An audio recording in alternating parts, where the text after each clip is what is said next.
लोग करेंगे अद्वैत का ध्यान, नॉन ड्यूअलिटी, अद्वैत। मैं और तुम दोनों एक, मैं और मेरा भगवान एक, मैं और मेरा परमेश्वर एक, मैं, मेरी जीवात्मा, मेरा साथी, मेरे दोस्त, हम सब एक। जिस दिन ये भाव आ जाता है उस दिन हम सब मिलकर एक हो जाते हैं।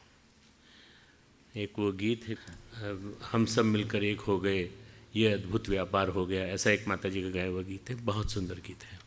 तो आज दूसरा गीत कर रहे हैं अपन लोग, जो साधक का सविता को समर्पण वाला, ताकि समर्पण की भाव मन में आए परमात्मा के प्रति। इसके पहले कुछ प्रश्न हैं। अगर कभी भविष्य में नरेन की तरह अध्यात्म के पथ पर भटकता हुआ कोई युवा आपकी शरण में आया तो क्या आप ठाकुर बन उसे गुरु दीक्षा दे उसका जीवन संवार देंगे? बेटा, नरेन बनना तो आसान है क्योंकि शिष्य बनना पड़ता है, पर गुरु बनना मुश्किल है। गुरुदेव ने एक हमको बड़ा स्पष्ट संदेश दिया था, बेटा गुरु कभी कभी आते हैं, और जब आते हैं तो भगवान के डायरेक्ट अपॉइंटमेंट के रूप में आते हैं। तुम लोग गुरु बनने की कोशिश मत करना। गुरुदेव थे रामकृष्ण परमहंस के पर्यायवाची, पर हम लोग नहीं बन सकते। हम तो उनके संदेशवाहक बन करके मार्गदर्शन कर सकते हैं, पर ये बहुत बड़ा पद है। रामकृष्ण परमहंस का पद बहुत बड़ा पद है, अवतारी चेतना थे ठाकुर।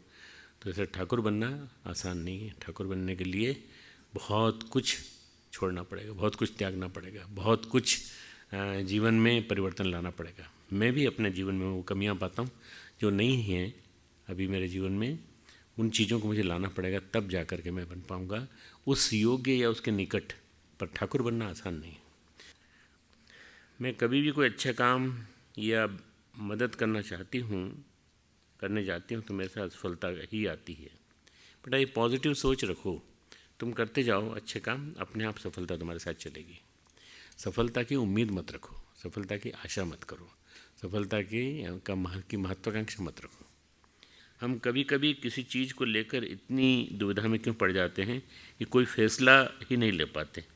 कहीं फैसला लेने के लिए हम क्या करें?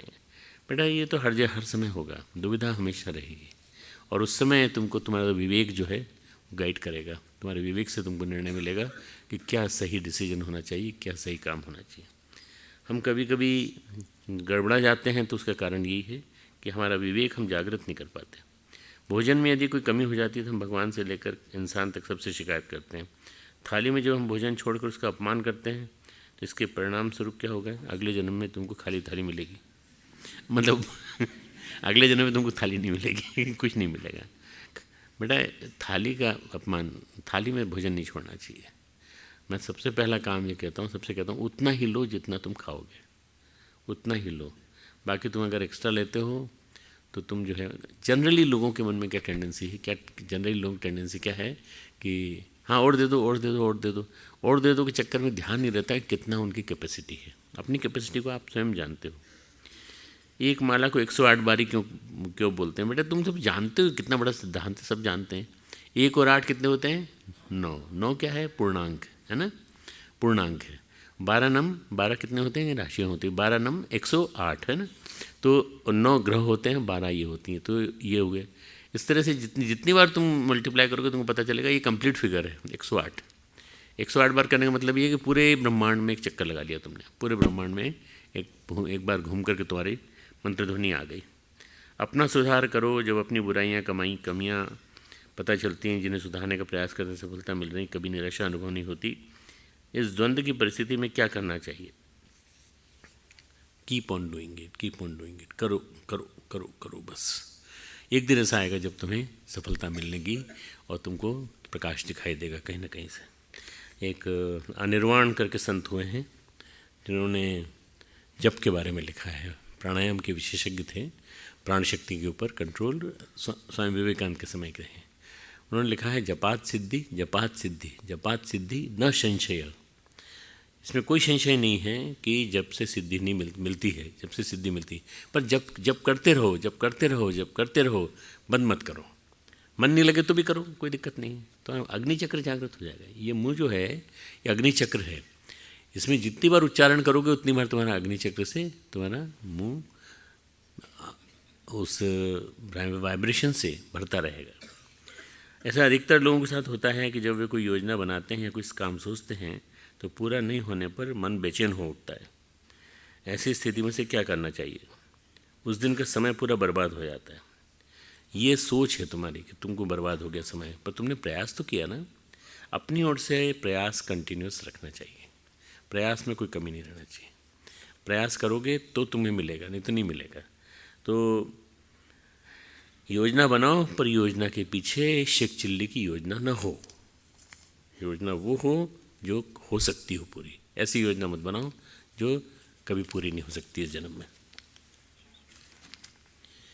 आज का जो गीत है वो है साधक का सविता को अर्पण, शिष्यों का गुरु को समर्पण। ये हम इसलिए इस गीत को कर रहे हैं ताकि आपको समझ में आ जाए, जब तक हम अर्पित नहीं करेंगे अपने आप को परमात्मा को, तब तक हमें शक्ति नहीं मिलेगी परमात्मा के। अर्पण करने के बाद ही उनके साथ एकाकार हो पाते हैं। शिष्य और गुरु का मिलन, साधक सविता का मिलन, और परम पूज्य गुरुदेव ने कहा है कि बिंदु और सिंधु का मिलन। जब ये एक होने लगेंगे तो हमारे अंदर भी वो शक्ति उनकी आ जाएगी। साधक का सविता को अर्पण, शिष्यों का गुरु को समर्पण। साधक का सविता को अर्पण, शिष्यों का गुरु को समर्पण। दीपक का ज्योति को, चातक का चंदा को, दीपक का ज्योति को, चातक का चंदा को, गंगा का सागर को अर्पण। साधक का सविता को अर्पण, शिष्यों का गुरु को समर्पण। साधक का सविता को अर्पण, शिष्यों का गुरु को समर्पण।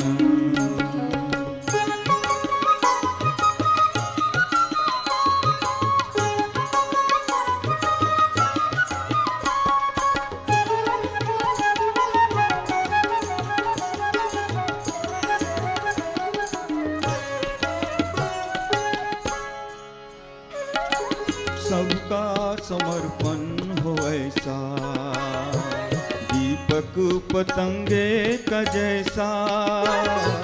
सबका समर्पण हो ऐसा, दीपक पतंगे का जैसा। दूरी रहे ना जरा भी, बिंदु और सिंधु के जैसा।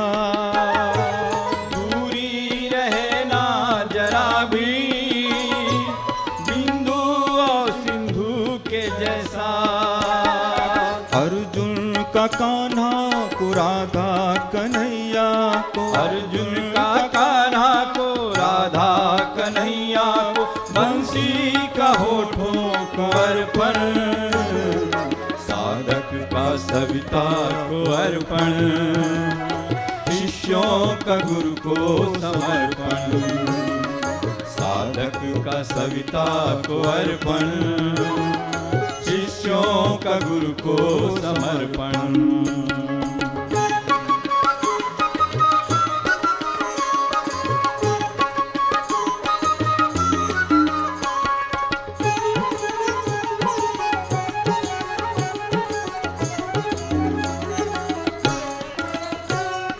सच्चा हो अर्पण हमारा, गुरुवर हो सबका सहारा।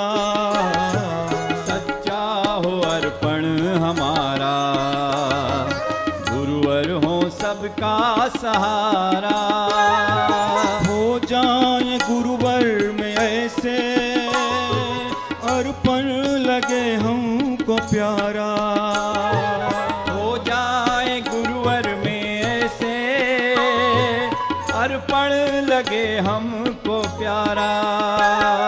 सीपों का मोती को हिमनद हिमालय को, सीपों का मोती को हिमनद हिमालय को। शिशुओं का माता को अर्पण, साधक का सविता को अर्पण।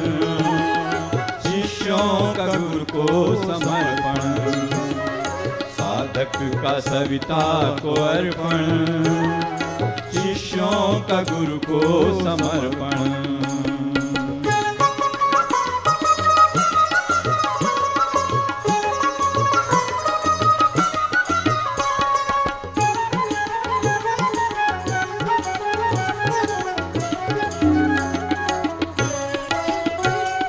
डोरी गुरु को थमाए, गुरुमय ही जी कर दिखाए, डोरी गुरु को थमाए, गुरुमय ही जी कर दिखाए, बन जाए कठपुतली हम सब, उनका ही कर्तव्य दिखाए, बन जाए कठपुतली हम सब, उनका ही कर्तव्य दिखाएं। औरों का सरसिज को समिधा का अग्नि को, औरों का सरसिज को समिधा का अग्नि को, बूंदों का बादल को अर्पण, साधक का सविता को अर्पण, शिष्यों का गुरु को समर्पण, साधक का सविता को अर्पण, शिष्यों का गुरु को समर्पण, शिष्यों का गुरु को समर्पण, शिष्यों का गुरु को समर्पण, नैवेद्य प्रभु को समर्पण, शिष्यों का सुख को समर्पण। कमर सीधी कर लें, दोनों हाथ गोद में रखें, भाव ये करें कि हमारी चेतना गुरु चेतना के साथ एकाकार हो रही है। इस पूरे ध्यान की श्रृंखला में हम जिन ध्यानों को इस बार करा रहे हैं बहुत बढ़िया ध्यान है, और आज का ध्यान तो विशेष रूप से बहुत बढ़िया ध्यान है। ये स्वामी विवेकानंद इसी ध्यान को करते थे, अद्वैत का ध्यान, नॉन ड्यूअलिटी, दो नहीं, एक हैं, हम एक हैं। जिस दिन हम सोच लेते हैं कि हम एक हैं, उस दिन हमारा दुश्मन भी हमें अपना लगता है, अपना प्यारा लगता है। हम किसी के सुधारक के लिए कुछ कर सकते हैं, पर वास्तव में सही अर्थ में ये कहा जाए कि अगर दोनों सत्ता मिलके एक हो जाएं तो इस संसार में सब बैर, विद्वेष, ये जितनी भी चीज़ें हैं सब समाप्त हो जाए। ओम भूर्भुवः स्वः तत्सवितुर्वरेण्यं भर्गो देवस्य धीमहि धियो यो नः प्रचोदयात्। ओम गुरुर्ब्रह्मा गुरुर्विष्णु गुरुरेव महेश्वरः, गुरुः साक्षात् परब्रह्म तस्मै श्री गुरुवे नमः। अखण्डमण्डलाकारं व्याप्तं येन चराचरं तत्पदं दर्शितं येन तस्मै श्री गुरुवे नमः। मातृवत् लालयित्री च पितृवत् मार्गदर्शिका, नमोस्तु गुरुसत्तायै श्रद्धा प्रज्ञायुताचया, श्रद्धा प्रज्ञायुता। परम पूज्य गुरुदेव और परम वंद्य माता जी की सूक्ष्म उपस्थिति में यहाँ बैठे हमारे सभी छात्र छात्राओं, प्यारे प्यारे बच्चों, हमारे स्टाफ के सभी सदस्य, हमारे अन्य जो एकेडमिक कामों से नहीं जुड़े हैं पर कार्य कर रहे हैं यहाँ, ऐसे सभी अधिकारीगण, और आज यहाँ उपस्थित सभी कार्यकर्ता भाइयों बहनों। आज का ध्यान है अद्वैत ध्यान। अद्वैत का अर्थ है अ यानी नहीं, द्वैत यानी दो, दूसरा यहाँ नहीं है, ये एक ही है बस। अभी भी तुम बैठे हो जहाँ पर, वहाँ तुम ये मान के चलो तुम अद्वैत के रूप में बैठे हो। अद्वैत यानी मैं बैठा हूँ, मेरा अलावा और कोई नहीं है। ये अहंकार नहीं है, ये एक प्रकार की प्रक्रिया है जिसमें हम अपने आप को संदेश देते हैं। दूसरा कोई नहीं, जो कुछ है वो सब एक है। अद्वैत का अर्थ है कि सब कुछ एक का ही विस्तार है। जो भी है इस संसार में एक का ही विस्तार है। एक को हम बहुश्यामी, भगवान ने कहा था एक को हम बहुश्यामी। तो जब भगवान ने कहा तो एक से बहुत हो गए, ढेर सारे हो गए। एकात्मता है सब कुछ एक से जुड़ा हुआ है, एक में समाया हुआ है। ये मान के चलें कि सब कुछ एक में समाया हुआ है, तो हम देखेंगे कि अपने अंदर जीवन में, चिंतन में धीरे धीरे बहुत सारी अच्छाइयाँ आ रही हैं, बहुत सारी बुराइयाँ जा रही हैं। एक से ही सब उपजा हुआ है, एक में ही सब विलीन हो जाएगा। जो जाता है तो कोई साथ तो जाता नहीं। आपका पक्का से पक्का दोस्त हो, उससे आप कहो यार जाते समय मेरे साथ रहना यार, यहीं अपन दोनों साथ चलेंगे ऊपर, मेरे को अग्नि दी जाएगी, तू भी लट जाना साथ में मेरे। अरे नहीं यार, वो हो गया, बस इतना हो गया जितना। वो नहीं बैठेगा आपके साथ, न वो बैठेगा, न आपकी प्यारी सी पत्नी आपके साथ बैठेगी। वो ज़माना चला गया जब पत्नी को पकड़ पकड़ कर लाया जाता था और सती कराया जाता जबरदस्ती। अब नहीं कोई बैठेगी, वो चुपचाप कहेगी आप जाओ ऊपर, मैं आती हूँ, मैं वेट, मेरे लिए तैयारी करके रखना, मैं वेट करना, मैं आती हूँ। कोई नहीं जाएगा, अकेले जाएंगे, अकेले। इसीलिए उस अकेलेपन के स्वरूप के रूप में ही सारी कर्मकांड होते हैं। अपने मरणोत्तर कर्मकांड जितने होते हैं, सारे कर्मकांडों में एक ही चीज़ बताई जाती है, आप एक हैं, आपकी आत्मा परमात्मा से मिल गई है। बस अब आप यहाँ, आपका शरीर यहाँ पर है, इस शरीर को हम समाप्त कर रहे हैं पूरी तरह से। जो है सुनने में, कहने में कठिन लगता है, पर जब हम बाहर देखते हैं तो बहुत सारी चीज़ दिखाई पड़ती हैं। भीड़ भड़क्का, बहुत सारे लोग, बहुत सारी चीज़ें, सबका अलग अलग वजूद भी है, सबका अलग अलग अपना संसार है। तुम्हारे दोस्त होंगे, तुम्हारी सहेलियाँ होंगी, तुम्हारे सर लोग जितने भी हैं, टीचर्स हैं, इनका भी अपना संसार है, हर एक का अलग अलग। तो कभी ये नहीं मानना चाहिए कि आप जो है ये इन सब चीज़ों को जो देख रहे हैं, इसकी वजह से हमारे जीवन में कोई परिवर्तन आए। थोड़ा सा समझने में परेशानी होती है, बाहर से अलग अलग दिखता है। आप हैं, आपके साथ आपकी ये क्लासमेट्स हैं जितनी, और आपके साथ टीचर्स हैं, सारे अलग अलग दिखता ज़रूर है, लेकिन जब परत दर परत गहराई में जाएंगे तो पता चलेगा कि कहीं ना कहीं जुड़ाव है, कॉन्शियसनेस का कहीं ना कहीं जुड़ाव है, जिस वजह से आप लोग यहाँ आके बैठे हो। कहीं ना कहीं आपस में जुड़ाव है, इस वजह से आप लोग यहाँ आकर के सुनने के लिए तैयार हुए हो। कहीं ना कहीं आपका मुझसे जुड़ाव है, जिस वजह से आप मुझे सुनने के लिए तैयार हुए हो। इस दर्शन को वेदांत दर्शन में बताया जाता है अद्वैत वेदांत। अद्वैत वेदांत, वेदों का अंत, जहाँ वेदों की समाप्ति हो जाती है, वो वेदांत कहलाता है। कठिन है, थोड़ा सा मुश्किल है, लेकिन आजकल साइंस की अप्रोच भी ऐसे ही हो गई है। जैसे इकोलॉजी में भी एक सिद्धांत आ गया, डीप इकोलॉजी में क्या हो गया है कि ये सब कुछ एक है। डीप इकोलॉजी तो वेदांत के ऊपर ही बेस्ड है पूरी। कभी मुझे टाइम मिला, तुमको भी टाइम रहा, तो मैं एक आध पावर पॉइंट प्रेजेंटेशन दूंगा डीप इकोलॉजी के ऊपर, तो तुमको समझ में आएगा कि वास्तव में डीप इकोलॉजी क्या है। डीप इकोलॉजी बहुत ज़्यादा अध्यात्म के नज़दीक है। एनवायरमेंटल साइंस जो है, हमारे पर्यावरण विज्ञान, ये भी एक प्रकार से यही कहता है हम सब एक दूसरे से जुड़े हैं, हम सब एक दूसरे जुड़े हैं। मैंने जो पहली किताब संपादित की थी गुरुदेव के मार्गदर्शन में, वो थी हम सब एक दूसरे पर निर्भर, हम सब एक दूसरे पर निर्भर। अभी भी अवेलेबल है किताब वो। ये वैज्ञानिक अध्यात्मवाद की पहली किताब थी मेरी। जो पशु पक्षी हैं, वृक्ष वनस्पतियाँ हैं, पहाड़ हैं, नदियाँ हैं, समुद्र हैं, प्रकृति के अलग अलग घटक हैं, हमें दिखते तो हैं, पर हम सब जुड़े हुए हैं आपस में। हमसे पेड़ जुड़े हुए हैं, हमसे वृक्ष वनस्पति जुड़े हैं, हमसे पशु जुड़े हुए हैं, हमसे ये जो छोटे छोटे राइजोम्स और जितने भी रहते हैं नीचे, मिट्टी के नीचे चपाए जाने वाले जीवाणु, हमारे आसपास जो घूमने फिरने वाले जितने भी हैं, ये भी सब हमसे जुड़े हुए हैं। एक को नुकसान पहुंचा तो दूसरे को नुकसान पहुंचता है। अगर आपने वनस्पतियों को नुकसान पहुंचाया तो आपको नुकसान पहुंचेगा, और नुकसान जो है ज़रूर से ज़्यादा ही होगा। इसलिए पर्यावरण में ये बताया जाता है कि आप इकोलॉजी में विश्वास रखते हो तो आप एक साथ मानो, सबको, सब हम एक साथ हैं। बायोडाइवर्सिटी की थ्योरी ये बताती है, जैव विविधता का सिद्धांत ये बताता है कि एक प्रजाति को नुकसान पहुँचे पर दूसरी प्रजाति को भी नुकसान पहुँचता है। ये कहीं कोई गहरे में रिश्ता है हम लोगों का, चेतना का रिश्ता हमारा सब जगह है, एक दूसरे के साथ है। तो दिखाई भले न देता हो, परंतु जब पर्यावरण संकट की हम बात करते हैं तो पर्यावरण संतुलन की बात कहते हैं पर्यावरण संकट इसलिए हुआ है कि हमने, इंसानों ने पेड़ों को, नदियों को, मिट्टी को, हवा को नुकसान पहुंचाया है। जब से हमने इनको नुकसान पहुंचाना चालू किया है, तब से हमें बदले में बहुत ज़्यादा आफत मिल रही है। चाहे वो विदेश हो, अमेरिका हो, चाहे वो इंग्लैंड हो, चाहे यूरोप हो, चाहे वो यूरेशिया हो, चाहे वो ऑस्ट्रेलिया हो, हर जगह हमको नुकसान जो मिल रहा है या जो हमको कैलेमिटीज़ मिल रही हैं, नेचुरल कैलेमिटीज़, जो भी कुछ प्राकृतिक प्रकोप है वो इसी वजह से है।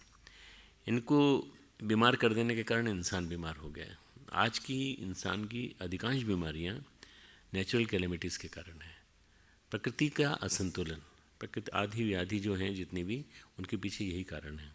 अभी जैसे मौसम बदला है, अभी ये मौसम 7-8 दिन 10 दिन शायद ऐसा रहे, तो उसके बाद फिर होली के बाद फिर ठीक ठीक होता चला जाएगा। क्या आएगा? गर्मी आ जाएगी। गर्मी आएगी तो भी वो भी पीक पे जाएगी पूरी। उस समय भी तुमको खुद सावधानी रखनी पड़ेगी, क्योंकि ये जो मौसम है ये हमारे द्वारा ही आमंत्रित है। हमने ही पेड़ काटे हैं, हमने ही अर्बनाइजेशन किया, शहरीकरण किया है, हमने ही सारा गड़बड़ी की है, उसका फल हमको मिल रहा है। पूरे संसार में सब लोग मिलके कर रहे हैं, इसलिए जुड़ाव है गहराई से। भगवान गीता में एक वाक्य कहते हैं, बहुत सुंदर वाक्य, ये है 7वें अध्याय का 7वां श्लोक, बड़ा 7/7, इसको लिख लेना, ये बहुत बढ़िया श्लोक है। मयि सर्वमिदं प्रोतम सूत्रे मणिगणायुः, मई मेरे में ही सब पिरोए हुए हैं। मैं धागा हूँ, मैं धागा हूँ, माला की तरह से मेरे अंदर सब कुछ पिरोया हुआ है। सारे के सारे जितनी फूल होते हैं उनके अंदर एक छेद करते हैं, और छेद करके एक और छेद करते हैं, एक और फूल उसमें पिरोते हैं, तो फूलों की माला बन जाती है। एक रुद्राक्ष को पिरोते हैं तो रुद्राक्ष की माला बन जाती है। मयि सर्वमिदं प्रोतम सूत्रे मणिगणायुः, धागे में मणियों की तरह से। धागा एक ही है, दिखने में मणियाँ बहुत होती हैं। धागा अलग नहीं है, नहीं साहब मेरा धागा, ये तो मेरा धागा था, किसी का अलग का धागा नहीं है, धागा एक ही है। हम सब के अंदर चेतना का धागा एक ही है, और हम सब उसमें पिरोए हुए हैं। कोई चीज़ ऐसे है जो जोड़े हुए है, वो जो जुड़ाव है वो एक चेतना है, सर्वव्यापी चेतना, ऑल एनकम्पासिंग, पूरी की पूरी, ऑल परवेडिंग, सब जगह छाई हुई, सब सुख। धागा जैसे सब मणियों में सर्वव्यापी होता है, वैसे एक चेतना सर्वव्यापी है, वो एक ही है, वही अद्वैत है, सभी कुछ उसी से है। अद्वैत दर्शन वेदांत का दर्शन का शिखर है, अनुभूति का शिखर है। अद्वैत दर्शन अनुभूतियों का शिखर पे ले जाता है हमको। वेदांत का समझने में थोड़ा कठिन है, पर जीने में थोड़ा आसान है, इसको जिया जा सकता है। जब अद्वैत है, जब एक ही है सब कुछ, जब सब कुछ एक है सब कुछ, तो किससे ईर्ष्या, किससे बैर? शिकायत करते रहते हो तुम, इसकी शिकायत इससे करते हो, इसकी शिकायत इससे करते हो, इसकी शिकायत इससे करते हो, उनकी शिकायत इधर से करते हो। किसकी शिकायत कर रहे हो? आप ही तो हो उनके अंदर, आपके अंदर वही तो हैं, उनके अंदर भी तो आप ही हो, फिर शिकायत किससे करें? इसलिए ये जो दर्शन है, अद्वैत दर्शन, नॉन ड्यूअलिटी, दो नहीं एक, बस दो नहीं एक। कई बार हमको ज्ञान और प्रेम भिन्न भिन्न लगते हैं, लेकिन ज्ञान और प्रेम एक ही सिक्के के दो पहलू हैं, एक ही सिक्के, एक तरफ ज्ञान है, एक तरफ प्रेम है। तो अद्वैत दर्शन प्रेम का दर्शन है और बोध का दर्शन है। ज्ञान का पीक है बोध, और प्रेम का पीक है अत्यधिक प्रेम, बहुत ज़्यादा। इन दोनों के पीक को आप पहुंच जाओ तो ये जितने भेदभाव हैं सब मिट जाएंगे। जाति का भेद, क्षेत्र का भेद, भाषा का भेद, पार्टी का भेद, हमारे दिमाग में, हमारे मुंह में जितनी तरह की गालियाँ आती हैं सब इसी वजह से आती हैं, भेदों की वजह से। और भेद मिट जाए तो, भेद मिट जाए तो सब कुछ समाप्त हो जाए, सब सही हो जाएगा। भेदभाव की समस्या नहीं होना चाहिए। अलगाव के कारण बैर है, आज अलगाव के कारण बैर है हमारा। एक राष्ट्र क्षेत्रों में बटा हुआ है, जातियों में बटा हुआ है, भाषा में बटा हुआ है। परस्पर अलगाव के हम तर्क ढूंढते हैं। देखिए सारा पानी कावेरी का इन्होंने रोक रखा है, कर्नाटक वालों ने। तमिलनाडु कहता है कि हमें वो पानी हमें चाहिए, और कर्नाटक कहता है हम नहीं देंगे पानी उधर। इनकी लड़ाई आपस में चलती रहती है। कब से चल रही है? करीब करीब मैं सोचता हूँ जब से भारत आज़ाद हुआ है तब से लड़ाई चल रही है इनकी। हर साल पानी के ऊपर लड़ाई होती है। कब तक लड़ोगे? क्या फ़ायदा? परंतु पॉलिटिक्स का आधार वही है, लड़ना, विभेद। मजहब अलग है हमारा, हम हिंदू तुम मुस्लिम। भाई ये बताओ कि इसमें बदलाव क्यों? आदमी तो तुम हो, इंसान तुम हो, इंसान हम भी हैं। अगर प्यार डेवलप हो जाए, दोनों को एक जैसा मानने लगें, तो अच्छे से अच्छे मित्र। मैं थोड़ी अलग हट करके एक बात कह रहा हूँ कि मैं कल गया था इंदौर से मैं परसों गया था आगर मालवा करके एक जगह है, आगर मालवा। तुम में से कोई है उधर का? कोई है? आगर मालवा उज्जैन के आसपास का कोई है क्या? तुम में से कोई है? नाम सुना? हाँ, कहाँ का है बेटा तुम? आगर का? तो आगर के पास बैठ जाओ। आगर के पास सुसनेर करके एक जगह है जहाँ मेरे पिताजी की पहली पोस्टिंग हुई थी। सुसनेर वालों को पता चला कि डॉक्टर साहब आए हुए हैं, जो वो डॉक्टर साहब जिन्होंने कि अपना बचपन यहाँ बिताया था। 5 साल की उम्र में, 6 साल की उम्र में गुरुदेव आए थे, तो उनकी गोद में बैठे थे वो। गुरुदेव ने उनको अपनी गोद में बिठाया था। तो सारे सुसनेर ने एक वो मनाया पूरा का पूरा। भाई अद्वैत जब होता है ना तो सब अपना हो जाता है। तो उन्होंने मेरे को सबने अपना माना। न जाने कितने मुसलमान मेरे से मिलने आए, बोले जज साहब का मैं बस्ता लेके ढोता था, बस्ता लेके चलता था, और आपको याद नहीं है, आप पहली क्लास में थे और मैं उस समय पढ़ता नहीं था, परंतु आप मुझे बार बार डांटते थे कि पढ़ता क्यों नहीं है। मैंने कहा भाई मुझे नहीं याद है, भाई मैं 63 ईयर्स हो गए, भाई मुझे कुछ याद नहीं है। मेरे को तो वो जगह याद है जहाँ मैं खेलता था, जहाँ मैं बैठता था, जहाँ पिताजी की गोद में बैठता था, और मैं गुरुजी की गोद में बैठा था, ये भी याद है मुझे, अभी भी याद है। तो उसने कहा मैं मुसलमान हूँ, पर आपने मेरे साथ खाना खाया है बैठ करके। आप और मैं, आपके जो भाई साहब है ना, मेरी मदर, भाई साहब जो टिफ़िन देती थी वो आप मेरे साथ शेयर करते थे। आप और हम दोनों एक ही थाली, एक ही उसमें खाते थे। अब तो कहाँ भेदभाव रहा, उस उम्र में नहीं रहता। वो जब बड़ा हो जाता है ना, आदमी बड़ा हो जाता है, वैसे जैसे बड़ा होता जाता है उसका दिमाग भी बड़ा होता चला जाता है, और बहुत ज़्यादा हम वेरीगेटेड थिंकिंग हमारे जीवन में पैदा हो जाती है। मुझे बहुत अच्छा लगा वहाँ जाके। एक याद तो मुझे कुछ था ही नहीं, कुछ भी याद नहीं था, केवल वो मकान ही याद था। मकान की छत उन्होंने तोड़ दी थी, मकान की छत उन्होंने गिरा दी थी क्योंकि सड़ गया था, लकड़ी से सड़ गई थी। पर बाकी उसके नीचे वाला हिस्सा जो था वो यथावत था। मुझे याद आ गया, देख करके याद आ गया। 1956-57, यू कैन नॉट इमेजिन कितना लॉन्ग बैक मेरी मेमोरी गई होगी, और मैंने वो याद कर लिया पूरा का पूरा। पर मैं बता रहा हूँ तुमको कि ये जो क्षण हैं जिसमें आप अपने आप को, अपने सामने वाले को अपने जैसा मानते हैं, तो उसमें हिंदू मुस्लिम का भेद नहीं रहता, हिंदू ईसाई का भेद नहीं रहता, उसमें ये भेद नहीं रहता कि ये पुरुष है कि पुरुष और स्त्री का भेद भी नहीं रहता। भाई बहन भी दोनों बैठते हैं, साथ बैठते हैं, और दोस्त भी दोनों बैठते हैं। लड़के लड़की एक साथ पढ़ रहे हैं, पहली दूसरी पाँचवीं तीसरी चौथी पाँचवीं में। तो जब हम लोगों ने पढ़ाई का सिस्टम बना दिया ना, इसमें हमने ये कह दिया नहीं तुम इधर बैठो चलो, तुम इधर बैठो चलो, ये उसको हाथ क्यों लगाया, लड़की को हाथ क्यों लगाया, वहाँ सारे फिर चीज़ें चालू हो जाती हैं। देखा जाए तो इस शारीरिक अंगों के परिवर्तन के अलावा और तो कुछ गड़बड़ नहीं है, और तो कुछ बदलाव नहीं है, और तो कुछ चेंज नहीं है। हम लोगों ने वो प्योरिटी को ख़त्म कर दिया। जो प्योरिटी थी पहले वो ख़त्म हो गई। अभी भी ये प्योरिटी फिर से लाई जा सकती है। अलगाव जो है, समस्या अलगाव की है। हम लड़ते झगड़ते क्यों हैं? हम लड़ते झगड़ते हैं जाति के नाम पर, हम लड़ते झगड़ते हैं भाषा के नाम पर, और हम लड़ते झगड़ते हैं अनावश्यक रूप से बिना किसी कारण। झगड़े का कारण ये है कि हम एक दूसरे से अपने आप को अलग समझते हैं। भाई तुम अलग मैं अलग, तुम अलग मैं अलग, और हम समझते हैं कोई और, ये कोई और। तू कांग्रेसी है, मैं भाजपा का हूँ, मैं भाजपा का हूँ, तू कांग्रेसी। बस आपस में लड़ते रहते हैं। क्या फ़ायदा लड़ने से? एनर्जी वेस्ट होती है अनावश्यक रूप से। तुम्हारी एनर्जी वेस्ट होगी, इसकी एनर्जी वेस्ट होगी। मत लड़ो। ये कहो तू भी इंसान मैं भी इंसान, तू भी नर मैं भी नर, तू भी नारी मैं भी नारी, तू नर तू नारी मैं नर तू नारी। मतलब ये बोलने में क्या जाता है, समझने में क्या जाता है? अगर हम समझ लेंगे तो कोई दिक्कत नहीं होगी। तो हमारा मूल तो एक ही है, एक ही स्रोत है। कहाँ से? परमात्मा की चेतना। परमात्मा की चेतना का एक अंश हमारे अंदर आया है, उससे हम एक हुए। ये पता चल जाए कि हम एक ही स्रोत हैं, श्रेय हैं, हमारा मूल एक ही है, तो हमें कोई दिक्कत नहीं होगी। उदाहरण के लिए मान लीजिए हम उत्तराखंड में रहते हैं और केरल जाते हैं, कर्नाटक जाते हैं, वहाँ कोई हमको व्यक्ति हरिद्वार का मिल जाता है। अरे तुम भी हरिद्वार के, हम भी हरिद्वार के, अरे हम तो बिल्कुल गले लगते हैं उससे। मतलब मैं ऐसा लगा जैसे अपना मिल गया कोई। आप उससे, और हरिद्वार को कोई आदमी, कर्नाटक का कोई आदमी यहाँ आ जाए और उसको कर्नाटक का कोई आदमी मिल जाए यहाँ जो नौकरी कर रहा है, उसके भी गले लग जाएगा। वो कहेगा भाई तू खिलाओ, सांभर खिलाओ, वो खिलाओ, अपने यहाँ की चीज़ मांगेगा।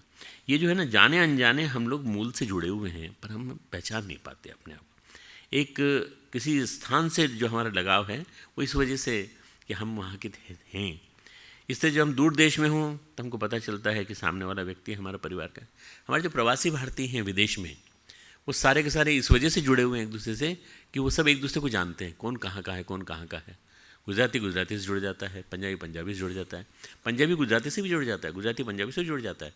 मैंने न जाने कितनी शादियाँ कराई हैं पंजाबी के गुजराती में, गुजराती के पंजाबी में। लोग मुझे ये कहते हैं कि ये जाति वाति को नहीं मानते और ये स्थान को नहीं मानते। नहीं मानते इसलिए नहीं मानते कि सब के सब एक हैं। अगर प्यार से रहोगे तो कोई दिक्कत नहीं है, तुम भारत के तो हो ना कम से कम। इसलिए ये जो चीज़ें अनजानी डोर हमारे बीच में है अपनत्व की, उसको हम नहीं पहचान पाते। उस अपनत्व की डोर को पहचान लेंगे तो उस दिन एक परिवर्तन आ जाएगा। हम दूर देश में रहते हैं, पर जो व्यक्ति हमारे देश का हमें मिल जाता है, हमारा मूल तो हिंदुस्तान है, हमें बड़ा अच्छा लगता है। बस यही अद्वैत दर्शन है जो क्रमिक रूप से परत दर परत आपको जोड़ता है। सारे भेद, सारी दीवारें गिर जाती हैं, नष्ट हो जाती हैं। सवाल इस बात का नहीं कि मजहब क्या है, हमारा संप्रदाय क्या है, हम एक हैं। खुदा कौन है, अल्लाह कौन है, ईश्वर कौन है, भगवान कौन है, इस चक्कर में मत पड़ो तुम लोग। खुदा कौन है, अल्लाह कौन है, अरे ये तुम इस चक्कर में पड़ के तो सब बर्बाद हुए हैं पूरे के पूरे। खुदा के पीछे इतनी लड़ाइयाँ हुई हैं, इतनी लड़ाई हुई हैं ये मुसलमानों ने। देखो पानी आ रहा है पर तुम लोग को आवाज़ समझ में नहीं आया तो बता देना, मैं और वॉल्यूम बढ़ा दूंगा थोड़ा सा। सुनाई पड़ रहा है सबको? क्योंकि इसको हम रोक नहीं सकते, थोड़ी देर आएगा, गिरेगा तो फिर रुक जाएगा। परमात्मा एक है और उसके साथ आप सब भी हैं अद्वैत के रूप में। ये बात विज्ञान भी समझता है और अध्यात्म इस बात को शुरू से कहता चला रहा है। जब हम पार्टिकल फिजिक्स की बात करते हैं या हम कॉन्शियसनेस की बात करते हैं और क्वांटम मैकेनिक्स की बात करते हैं, तो वहाँ पर भी इन्होंने एक ही होने की बात कही है कि एक ही चेतना है, एक ही चेतना है। क्वांटम मैकेनिक्स, क्वांटम फिजिक्स एक ही बात करती है कि हम सब एक हैं, हम सब का मूल एक है। बहुत पहले जब ये बात चर्चा में आई तो एक पुस्तक लिखी गई, मेरे हाथ में किताब आई, अमेरिका से कोई आए थे सज्जन, उन्होंने दी कि डॉक्टर साहब ये लेटेस्ट रिलीज़ है, आप इसको पढ़िए और गुर्दे को बताइए। फ्रिट्ज़ॉफ कापरा एक लेखक हुए हैं, फ्रिट्ज़ॉफ कापरा, FRITJOF, फ्रिट्ज़ॉफ कापरा। इन सज्जन से मैं मिला भी हूँ वहाँ कैलिफोर्निया जाके। इन्होंने किताब लिखी Tao of physics, TAO, Tao of physics. बहुत बढ़िया किताब है, अपनी लाइब्रेरी में भी है, यहाँ पर भी है, तुम्हारे यहाँ, मेरे पास भी है, और मेरे ख्याल चेन्नई की लाइब्रेरी में भी होना चाहिए, और मेरे पास वहाँ की यूनिवर्सिटी की लाइब्रेरी में भी है। पढ़ना उसको कभी, तब पता चलेगा फिजिक्स के सिद्धांतों की उन्होंने नए ढंग से व्याख्या की। नए अनुसंधान आविष्कारों को उन्होंने उपनिषदों से जोड़ा और उपनिषदों से जोड़ करके, अध्यात्म तत्व से जोड़ करके गहरी छानबीन करके विश्लेषण किया। उन्होंने कहा जो ऊर्जा के आरोह अवरोह हैं, ऊर्जा की एकात्मता है, ये सारी की सारी उपनिषदों में लिखी हुई है। तो उपनिषदों में जो वर्णन है वो बहुत ही बढ़िया वर्णन है, मज़ेदार वर्णन है। उसको तुम पढ़ के तो देखो। अगर तुम लोगों को उपनिषदों का चाव लग जाए, तुम उपनिषद पढ़ने लगो, उसका अर्थ समझने लगो, बहुत आनंद आएगा तुमको। इस सत्य की अनुभूति जो फिजिक्स कर रही है, एटॉमिक फिजिक्स, पार्टिकल फिजिक्स के माध्यम से हो रही है। भेद शरीर का हो सकता है पर भेद ऊर्जा का नहीं हो सकता। ऊर्जा एक ही रहेगी, इंडिविजिबल, उनके विभाजित नहीं हो सकती। ऊर्जा के रूप में सभी कुछ एक है। हमारे जो रूप में पदार्थ का रूप, चेतना का रूप, शरीर पदार्थ है, पंचभूतों से बना है, और इसके पार जो कुछ भी है पंच तन्मात्राएँ हैं। पंचभूतों के पार पंच प्राण हैं। ये क्रमिक रूप से सूक्ष्म होते चले जाते हैं और बदलते चले जाते हैं, इनका रूप बदलता जाता है, पर एनर्जी नहीं बदलती, एनर्जी यथावत रहती है हमारे में। और सूक्ष्मता की ओर जाने पर पदार्थ समाप्त नहीं होता, चेतना की ओर मुड़ते हैं, गति करते हैं, तो हम पाते हैं कि विस्तार ही विस्तार है, एकात्मता है। एक शब्द ध्यान में आता है, आत्मानुसंधान। आत्मानुसंधान, अपने आप का विश्लेषण, अपने आप का की स्टडी, जानकारी। जब हम रिसर्च करते हैं, खोज करते हैं, तो हम पाते हैं कि हम ये पाते हैं जो पिंड में है वही ब्रह्मांड में है, जो मेरे अंदर है वही ब्रह्मांड के अंदर है। यद पिंडे तद ब्रह्मांडे, जो पिंड में है वही ब्रह्मांड में है। इस शरीर में जो छपा हुआ है, इस शरीर में जो हिडन है, वही ब्रह्मांड में भी है पूरा का पूरा। तो ये जो एकात्मता का भाव हमें होने लगता है, और ये विचित्र अनुभव, जब भेद ही नहीं रहता, इन अनुभव उन्हीं को होता है जो पदार्थ से चेतना में उतर पाते हैं। भगवान कृष्ण गीता में कहा है कि यो माम पश्यति सर्वत्र सर्वम च मयि पश्यति, जो मुझे सब ओर देखता है, सब जगह मैं ही मौजूद हूँ। परमात्मा की चेतना मौजूद है। कबीर कहते हैं जिन खोजा तिन पाइयाँ, गहरे पानी पैठ। आप खोजी नहीं, खोजने वाला वो है जो गहरे पानी में जाता है, अतल गहराइयों में प्रवेश करके अपने बारे में जानकारी लाता है कि मैं कौन हूँ। दो चीज़ें इसके बारे में कही जाती हैं, यानी थोड़ा मुश्किल, थोड़ा आसान। जिसका मन, जिसकी वृत्तियाँ पूरी तरह से बहिर्मुखी हैं, उसके लिए थोड़ा मुश्किल है। और जिसकी वृत्तियाँ थोड़ी अंतर्मुखी होने की स्थिति में हैं उसके लिए आसान है। तो जो समझदार हैं उनके लिए आसान है, जो ना समझ है उनके लिए मुश्किल है। क्या करें? उन्होंने कहा, ज्ञानियों ने कहा, निष्कर्ष पाया कि एकात्मता, एकात्मता एक ही चीज़ है, सब कुछ एक है, पूरा की पूरा एनर्जी एक ही है, हमारे सबके अंदर एनर्जी का लेवल एक ही है। मैं एक उदाहरण देता हूँ तुमको। स्वामी राम तीर्थ, साधना का जीवन उनका इसी पथ पर था। उनका नाम था तीर्थ राम। जब वो पढ़ते थे तो मैथमेटिक्स के प्रोफेसर थे, मैथमेटिक्स पढ़ते थे। पंजाब में उनका मूल निवास स्थान था, लाहौर में पढ़ाई की उन्होंने। जब वे पढ़ते थे उस समय उन्होंने एमए मैथमेटिक्स किया था। उसमें एमएससी मैथमेटिक्स नहीं होता था, एमए मैथमेटिक्स। पर वो लाहौर यूनिवर्सिटी नहीं होती थी उस समय, वो यूनिवर्सिटी थी कलकत्ता यूनिवर्सिटी। सोचो कि कोलकाता यूनिवर्सिटी से पूरा संचालित होता था ये तंत्र पूरा। बाद में फिर लाहौर यूनिवर्सिटी बनी और बाद में पाकिस्तान बन गया। उनका नाम तब था तीर्थराम गोस्वामी, तीर्थराम गोस्वामी।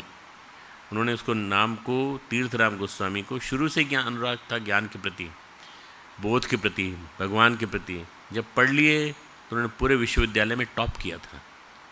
एमए मैथमेटिक्स की फाइनल में जब वो पास हुए तो उन्होंने इतने ज़्यादा नंबरों से टॉप किया कि उनके आगे सेकंड नंबर पे जो आदमी था उसके और उनके मार्क्स में 100 मार्क्स का अंतर था। You can imagine how talented, how intelligent he was, कि उनके और उसमें नंबरों में इतने ज़्यादा फ़र्क। उस ज़माने में विश्वविद्यालय कम हुआ करते थे, आज की तरह से नहीं। आज यहाँ से चलो और इसके पाउंटर साहब की तरफ चले जाओ, देहरादून से आगे थोड़ा सा, तो आपको कम से कम 50 विश्वविद्यालय मिल जाएंगे, 40-50 विश्वविद्यालय।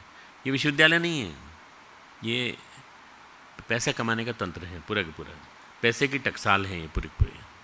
दूह लो तो बच्चे एडमिशन लेते हैं और धोखा खाते हैं। वहाँ जाके देखो तो पता चलता है उनको कि वहाँ कुछ भी नहीं है, बिल्डिंग है, बस बिल्डिंग बना दी बढ़िया बढ़िया। ये जो विश्वविद्यालय हैं उस ज़माने में एक ही होता था, मतलब बहुत बड़ा कवरेज करता था। यहाँ तक कि कानपुर, लखनऊ और यहाँ तक कि यहाँ झांसी तक का हिस्सा ये पूरा कानपुर में आता था, ये उसमें आता था कलकत्ता में। जब कलकत्ता यूनिवर्सिटी श्रीलंका तक के एग्ज़ाम लेती थी, श्रीलंका के बच्चे जो है वो डिग्री यहाँ कानपुर से पाते थे। तो ये उस समय सोचो, कलकत्ता विश्वविद्यालय में कोई टॉप करता था तो कितने बड़े एरिया में टॉप करता हो। टॉपर कहोगे तो क्या कहोगे, ऐसे आदमी को क्या कहोगे? पूरी स्टेट को टॉप कर दिया, पूरे इंडिया को टॉप कर लिया उसने। ऐसे गिने चुने 5-6 विश्वविद्यालय होते थे पूरे देश में। कुछ लोग टॉप करते थे और डॉक्टर राजेंद्र प्रसाद जो हैं बहुत ही विलक्षण मनस्वी थे। उन्होंने कलकत्ता विश्वविद्यालय में अपने बैच में टॉप किया था। तीर्थराम गोस्वामी टॉपर थे, बड़ा दायरा था, पुराना युग था, नया ज़माना था। बहुत ही अंग्रेज जो है उस ज़माने में हावी थे पूरी तरह से। बहुत ही प्रतिभाशाली, बहुत ही विद्वान, बहुत ही भावुक। रात को सोते थे तो तकिया भीग जाता था, इतने ज़्यादा आँख से आंसू निकलते थे। उनकी पत्नी ने एक दिन तकिए को टटोला तो उन्होंने पूछा, भाई आप रात में परेशान थे क्या? तो बोले, तुमने रोज़ नहीं देखा तकिया, मैं परेशान रहता हूँ, मैं छोड़ के जाना चाहता हूँ, तुमको मैं बताना नहीं चाहता। मैं कैसे जाऊँ? संसार छोड़ करके मैं जल्दी से जल्दी निर्वाण प्राप्त करना चाहता हूँ, मोक्ष प्राप्त करना चाहता हूँ, जानकारी प्राप्त करना चाहता हूँ। ईश्वर कहाँ है, ईश्वर कौन है, कहाँ है, कैसा है? तो बोले, हम अगर बाधाएं हैं बीच में तो हमको छोड़ दीजिए, हम आपकी मदद करेंगे, सहायता करेंगे। पत्नी ने वॉलंटरीली अपने आप को विड्रॉ किया और उसके बाद वो तीर्थ राम से राम तीर्थ हो गए। नाम उनका हो गया राम तीर्थ। और राम तीर्थ हो जाने के बाद उन्होंने अपने आप को राम बादशाह कहना चालू कर दिया, राम बादशाह। किसी ने पूछा, आप कहाँ के बादशाह हैं? हम अपने आप के बादशाह हैं। हमारे अंदर जो चेतना है उसमें एक बादशाह निवास करता है। वो उर्दू में पढ़े थे और इंग्लिश में पढ़े थे। उर्दू और इंग्लिश थी डोमिनेंट उस समय लाहौर में। उनको संस्कृत नहीं आती थी। वो अपने अनुसंधान में खोते रहते थे, रातों में खो जाते थे, सत्य क्या है, जो कुछ है उसके पीछे क्या है। एक सांझ उनको बड़ा विचित्र अनुभव हुआ। वो गंगा के रावी के तट पर घूम रहे थे। रावी नदी सुना होगा तुमने, रावी नदी के किनारे ही ये कांग्रेस का निर्माण हुआ था। रावी नदी के किनारे बहुत सारे सत्याग्रह हुए हैं, बहुत बड़े आंदोलन हुए हैं। एक सांझ उनको बड़ा विचित्र सा अनुभव हुआ। उनको लगा कि जो नदी की लहरों में है वही उनके शरीर में है, वही जो सूरज में चमक रहा है वही मेरे अंदर भी चमक रहा है, चंद्रमा की जो चांदनी में है वही मेरे अंदर भी है। सूरज में जो चमक रहा है वो चांदनी में है। ये जो अनुभव है उनके लिए बड़ा विलक्षण अनुभव था। वही लहरों में था, वही प्रेम पेड़ों में, वही पशुओं में। उनका एक बड़ा प्रगाढ़ प्रेम, प्रगाढ़ अपनत्व सबके साथ हो गया। काल गति है, घटनाएं घटती हैं कर्मानुसार, लेकिन कहीं कोई द्वेष नहीं, कहीं कोई बैर नहीं किसी से, उनका किसी से था ही नहीं। एक छोटी सी घटना उनके जीवन की है कि वो पढ़ाई में पैसे कम पड़ गए थोड़े से फीस में, तो एक हलवाई था जो उनके पास रहता था, उसने कहा, बाबू अब तुम दूध पीने नहीं आते, क्या बात है? तो उन्होंने कहा कि हमारे पास पैसे नहीं हैं, हम पढ़ाई के पैसे दे दें यही बहुत है। अरे बोले तुम दूध पीने आया करो, हम तुमको दूध देंगे। वो जो कढ़ाई में जो दूध रहता था उसमें से उसने अलग से निकाल के रख लिया राम तीर्थ के लिए, और तीर्थ राम के लिए, तीर्थ राम को अलग से दूध देना चालू कर दिया उसने। इसका अनुभव बहुत एहसान माना। इसके अलावा उसने 5 रुपये से लेकर 10 रुपये, उस ज़माने में वो 500 रुपये के बराबर थे, 5 रुपये से लेकर 10 रुपये अलग से देना चालू किए कि तुम कुछ खा लिया करो, कुछ न्यूट्रिशन ले लिया करो, कुछ न कुछ खा के पढ़ोगे तो ज़्यादा अच्छे पास हो। जब पास हुए, छात्रवृत्ति मिली उनको, तो उन्होंने उस छात्रवृत्ति को पूरी पूरी ला के उस हलवाई के चरणों में रख दिया कि तुम्हारी वजह से मैं आज यहाँ तक पहुँचा हूँ। तो उसने कहा, नहीं बाबू, ये आपके पास रखो, ये आपको आपकी पढ़ाई की वजह से मिली है। उसके बाद जहाँ भी वो रहे वहाँ से 10 रुपये का, 15 रुपये का, 20 रुपये का मनी ऑर्डर वो उस हलवाई को करते रहे, अज्ञात नाम से करते रहे। ये ऐसे जो लोग होते हैं उनके लिए सब कुछ एक, दुनिया एक होती है, सब कुछ एक होता है। उन्होंने जब पहली समाधि उनको लगी, दिव्य अनुभव हुआ, वो रावी तट पर हुआ। सांझ के समय सूरज डूब रहा था, इधर चंद्रमा निकल रहा था। चंद्रमा निकल रहा है, सूरज डूब रहा है। उन्हें लगा कि जो डूब रहा है वही निकल रहा है। ये दो नहीं है, ये एक ही है। ये दो नहीं है, ये एक ही है। रावी की लहरें अलग अलग नहीं हैं, एक ही हैं। ये उनको जो अनुभूति हुई, ये पहली अनुभूति थी इनको, जो उनको अद्वैत की अनुभूति हुई। बाद में जब संन्यास लिया उन्होंने, तो पत्रिका निकालते थे। उस पत्रिका के जो उन्होंने बाद, उनको संन्यास के बाद कई ऑफ़र मिले। प्रिंसिपल ने भी ऑफ़र किया कि तुमने हमारे यहाँ से टॉप किया है, और तुमने न केवल टॉप किया बल्कि हमारा नाम ऊंचा किया है। लाहौर यूनिवर्सिटी का नाम ऊंचा, लाहौर विद्यालय का नाम ऊंचा किया, लाहौर महाविद्यालय का, और कलकत्ता यूनिवर्सिटी का नाम ऊंचा किया तुमने। अंग्रेज प्रिंसिपल थे, बहुत प्यार करते थे उनको। प्रतिभाशाली छात्र, योग्य छात्र। कभी विद्यार्थी जो प्रतिभाशाली होते हैं उनको उनके टीचर्स स्नेह करते हैं, प्रेम करते हैं। हम तुम में से कई छात्रों को, छात्राओं को मोटिवेशन भी देते हैं, और हम बार बार ये कहते हैं तुम आगे पढ़ो, आगे बढ़ो। तुम्हारे यहाँ से कई जो टीचर हैं अभी तुमको पढ़ाते हैं, उनमें से कई ऐसे हैं जिनको मैंने बहुत प्यार किया है, बहुत अपनत्व दिया है, ममत्व दिया है। ऐसा नहीं कि मतलब तुम लोग नहीं पढ़ो, तुम लोग अच्छा नहीं पढ़ोगे तो मैं तुमको नहीं दूंगा। तुम लोग अच्छा पढ़ोगे और साथ साथ तुम वही काम करोगे जो मैं चाहता हूँ, तो मैं तुम्हारे लिए भी वही अपनत्व रखूँगा, ममत्व रखूँगा।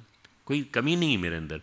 पर उसने, प्रिंसिपल ने, जो अंग्रेज प्रिंसिपल था, उसने कहा, बड़ी स्नेहपूर्ण बॉन्डिंग हो गई थी। उन्होंने कहा, तीर्थराम तुम बहुत ब्रिलियंट विद्यार्थी हो, तुम ऐसा करो कि तुम बार बार संन्यास की बात करते हो, ये मत किया करो मेरे सामने। तुम ऑक्सफोर्ड चले जाओ, कैम्ब्रिज चले जाओ, तुम्हारा सारा खर्चा मैं बियर करूँगा। मेरे दोस्त हैं वहाँ पर, और वहाँ जा कर के तुम यहाँ से वहाँ तक का खर्चा, यात्रा का खर्चा, वहाँ रहने का खर्चा, खाने पीने का खर्चा मैं दूंगा। तो उन्होंने मना कर दिया। उन्होंने, अरे तुम ICS कर सकते हो। उस ज़माने में ICS होता था, IAS नहीं होता था। ICS कर सकते हो, तो ICS करके तुम बहुत कमा सकते हो पैसे। तुम्हारे अंदर प्रतिभा है, प्रतिभा का उपयोग करो। और यहाँ इस कॉलेज में पढ़ाना हो, यहाँ पढ़ाओ, मैं तुमको प्रिंसिपल बना दूंगा जल्दी से जल्दी। तीर्थराम गोस्वामी ने कहा, अब नहीं, no sir, I don't want now anything mundane है ना, वर्ल्डली। मुंडेन वर्ड आता है कभी कभी, इसका मतलब होता है वर्ल्डली। मैं अब कोई वर्ल्डली चीज़ नहीं, सांसारिक चीज़ नहीं चाहता मैं। अब मुझे कोई सांसारिक वैभव नहीं चाहिए, सांसारिक डिग्री नहीं चाहिए, कोई पद नहीं चाहिए। एक उपाधि मिली, वही बहुत है मेरे लिए। उपाधि क्या है? ये उपाधि मिली मुझे कि मुझे शरीर मिला, ये शरीर मिला, इस शरीर को काम करने का मौका मिला, पढ़ने का मौका मिला। अब मैं दूसरी उपाधि नहीं चाहता। उपाधि सबसे बड़ी व्याधि है। मैं अब दूसरी कुछ नहीं चाहता। अद्वैत दर्शन इतना सूक्ष्मता में सोचता है, वो कहता है कि सबसे पहले उपाधियाँ तो बाद में मिली हैं, ये MA PhD तो बाद में मिली हैं। तुम लोगों को भी MA मिलेगी, PhD मिलेगी, और भी तुम में से जो करना चाहते हैं। पर पहली उपाधि जो मिली वो तुमको मिली नाम और रूप, जो तुम्हारे माँ बाप ने दिया। तुम्हारा नाम दिया, सरनेम दिया तुम्हारे माँ पिताजी ने, तुम्हें रूप दिया, तुम्हें शक्ल दी, तुम्हें खाका मिला, सांचा मिला, माँ ने सांचा गढ़ा तुम्हारा। इस नाम और रूप के कारण तुम अलग अलग हो, जो अलग अलग दिखते ना, वो इसी वजह से। तो बोले जो पहली उपाधि संसार मिली वही व्याधि बन गई, दूसरी उपाधि एमए, तीसरी उपाधि पीएचडी की आप देना चाहते हैं, और आप कहना चाहते हैं मैं आईसीएस कर लूँ। मैं नहीं करूँगा, अब मैं तप करूँगा, अब साधना करूँगा, अनुभव प्राप्त करूँगा। जब उनको रावी तट पे अनुभव हुआ, एकात्मता का अनुभव, तो उनके भीतर एक संवाद की स्थिति बन गई। वो अपने आप से बात करते थे। कई बार लोग कहते थे कि मालूम नहीं पागल हो गए, क्या हो गया, पास होने के बाद टॉप कर लिया तो पागलपन की स्थिति आ गई, क्या बात है। संवाद करते थे अपने आप से बात करते थे। उन्होंने ऐसा अनुभव हुआ ऐसा होते होते कि वो पक्षियों से बात करने लगे, और पक्षी भी उनसे बात करने लगे आपस में। क्योंकि ये है ना, एकत्व और अद्वैत जब आ जाता है तो हाँ फिर विलगाव नहीं रहता। बादलों बोले हम बादलों से भी संवाद कर सकते हैं, हम पेड़ों की चेतना से भी संवाद कर सकते हैं। फिर बाद के दिनों में पत्रिका निकाली, उसका नाम लिखा अलिफ। तुम में से किसी ने उर्दू पढ़ी है? उर्दू में जो पहला अक्षर है वो अलिफ। अलिफ जो है इस पत्रिका का नाम था। अलिफ उर्दू वर्णमाला का पहला अक्षर है, जैसे हिंदी में कहते हैं अ, उसको कहते हैं अलिफ, वहाँ से ए, वैसे उर्दू में कहते हैं अलिफ। पत्रिका का नाम उन्होंने रखा अलिफ। उर्दू में लिखते थे अपने अनुभवों को, अपनी एक्सपीरियंसेस जो हैं जितने, उनको उसमें लिखते थे। कैसे कैसे भ्रांतियाँ जिनसे हम जूझ रहे हैं, जिसमें हम लड़ रहे हैं आज, कैसी बात है, हम अलग अलग हैं लेकिन अलग अलग है ही नहीं। ये लड़ाई तो ऐसी जैसे हमारे दोनों हाथ एक दूसरे से लड़ने लगे। अलग अलग की बात क्या होती है, जैसे हमारी ये उंगली इस हाथ की उंगलियाँ कहें हम भाई हम ज़्यादा महत्वपूर्ण हैं because we belong to right hand, तुम जो है बेकार हो, तुम लेफ्ट हैंड के हो। गुजराती लोग जो हैं इसको कहते हैं डाबी बाजू, इसको कहते हैं जमनी बाजू। इससे जिमा जाता है ना, भोजन करते हैं, जमनी बाजू। अरे डिफरेंस पैदा कर दिया। अरे दोनों एक ही हैं। और डाबी मतलब बाई। बोलते अब कहीं गाड़ी में जा रहे हो तो कहते हैं डाबी बाजू, बाएं मुड़ो, जमनी बाजू मुड़ो। जमनी बाजू है ना जीमने वाला हाथ। जीमना जानते हो ना किसको कहते हैं? जीमना है ना खाना खाने वाले हाथ। तो इस हाथ से अच्छे काम करना चाहिए। इस हाथ से कोई भी काम कर सकते हो, गंदा काम भी कर सकते हो, कोई दिक्कत नहीं है। समझ में नहीं आता कि दोनों हाथों में स्ट्रगल कहाँ से पैदा कर दिया आपने। हमारी उंगलियां एक दूसरे से लड़ने लगे, रिश्ता न पहचान पाएँ कि हम एक दूसरे के लिए बने हुए हैं। हम दोनों मिलकर के ऐसे बनते हैं। ये जब ये दीक्षा लेते हैं ना तो ऐसे लेते हैं, यूँ करके। जब दोनों खांचा बनाओगे तभी तो बनेंगे। नहीं ये बाएं हाथ को छोड़ दो, जमनी ये वो है, गंदा हाथ है। क्यों? इससे हम जो काम करते हैं गलत काम करते हैं। अरे भैया वो रूटीन है, उसमें क्या गलत काम करते हैं? रूटीन के काम को आप गलत काम का कैसे? हाथ एक दूसरे के सहयोग के लिए हैं, लड़ने के लिए नहीं है। हम एक दूसरे के सहयोग के लिए बने हैं। ये बात उन्होंने अनुभव की और अलिफ पत्रिका में लिखी शुरू में। बाद में उनकी मुलाकात स्वामी विवेकानंद से हुई। जब स्वामी विवेकानंद लाहौर आए तो उनसे मिले, पंजाब गए थे, इससे उनकी वहाँ मुलाकात हुई। वेदांत के प्रगाढ़ अनुभवी थे दोनों। विवेकानंद का अनुभव बहुत प्रगाढ़ था। विवेकानंद ने वेदांत की साधना की थी और वेदांत की अद्वैत की साधना की थी। उन्होंने अक्सर वो साधना करते थे तो अद्वैत की 2-2, 3-3 घंटे बैठे रहते थे साधना में। अनुभवों को शेयर करते करते, अनुभवों की बात कहते कहते रामतीर्थ ने कहा कभी कभी कसक सी लगती है जब पंडित लोगों से बात होती है। शास्त्र हम क्यों पढ़ते हैं, शास्त्र हम क्यों जानना चाहते हैं? जो पूरे अनुभव हुए लोग वो कैसे थे? जब शंकराचार्य ने अनुभव किया तो कैसे अनुभव किया होगा? मन होता है अपने आप को थोड़ा समझने का, अनुभवों को से साकार करने का। तो उन्होंने कहा इन पंडित लोगों से जब हम शास्त्रों की बात करते हैं तो झिड़क देते हैं, तुम क्या जानोगे, तुमको तो उर्दू आती है, तुमको संस्कृत तो आती नहीं है, तुम अंग्रेजी में पढ़ते हो या उर्दू में पढ़ते हो, तो संस्कृत हमारी थोड़ी कमज़ोर है, आप बताइए हम इस कमज़ोरी को दूर कैसे करें? तो स्वामी विवेकानंद ने कहा संस्कृत, अंग्रेजी, उर्दू से परे एक भाषा है जो पराभाषा कहलाती है, परासंवाद कहलाता है। उस परासंवाद में चलोगे तो पता चलेगा कि वहाँ कोई भाषा का कोई वो नहीं है, कोई चक्कर नहीं है। वेदांत के उपनिषद जितने भी हैं वो संस्कृत में हैं, लेकिन तुम्हें संस्कृत की आवश्यकता नहीं है।